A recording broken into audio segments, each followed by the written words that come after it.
देश से लेकर विदेश तक कृषि कानूनों का जिक्र हो रहा है, आंदोलन की बात हो रही है। कोई कह रहा है कि हम बात क्यों नहीं कर रहे, पर इन सब दलीलों के बीच अमेरिका ने भारत के नए कृषि कानून का स्वागत किया है। अमेरिका ने कहा है कि वो ऐसे कदमों का स्वागत करता है जिससे दुनिया में भारतीय बाजार का प्रभाव बढ़े। ये स्वीकार करते हुए कि कृषि कानूनों पर शांतिपूर्ण विरोध एक संपन्न लोकतंत्र की बानगी है। अमेरिका ने साफ कर दिया है कि वो ऐसे कदमों का स्वागत करेगा जो भारत के बाजारों की दक्षता में सुधार करेंगे और निजी क्षेत्र में अधिक निवेश को आकर्षित करेंगे।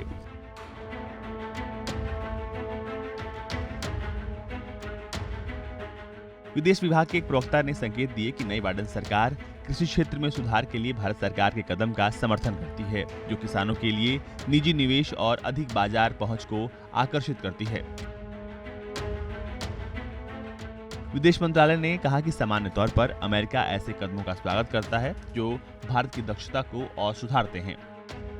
भारत में चल रहे किसानों के विरोध प्रदर्शन को लेकर किए गए सवाल के जवाब में अमेरिकी विदेश मंत्रालय ने कहा कि अमेरिका भारत के अंदर बातचीत के माध्यम से पार्टियों के बीच किसी भी मतभेद को हल किए जाने के पक्ष में है। विदेश मंत्रालय के प्रवक्ता ने कहा कि हम मानते हैं कि शांतिपूर्ण विरोध प्रदर्शन किसी भी संपन्न लोकतंत्र की पहचान है और भारत की सर्वोच्च न्यायालय ने भी यही कहा है।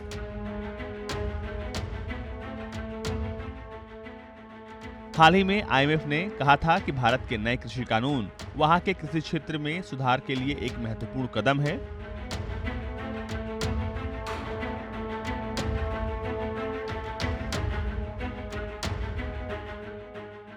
IMF की कम्युनिकेशन निदेशक गेरी राइस ने कहा था कि हम मानते हैं कि भारत में कृषि सुधारों के लिए खेत के बिल एक महत्वपूर्ण कदम का प्रतिनिधित्व करने की क्षमता रखते हैं। ये उपाय किसानों को विक्रेताओं के साथ सीधे अनुबंध करने में सक्षम बनाएगा, जिससे किसानों को बिचौलियों की भूमिका को कम करके अधिशेष के अधिक से अधिक हिस्से को बनाए रखने की अनुमति मिलेगी। एक तरफ जहां अमेरिका की नई बाइडेन सरकार भारत के समर्थन में नजर आ रही है, तो इसी बीच किसान आंदोलन को लेकर अमेरिका के कई बड़े सितारे और विद्वान ट्विटर पर भ्रम फैला रहे हैं।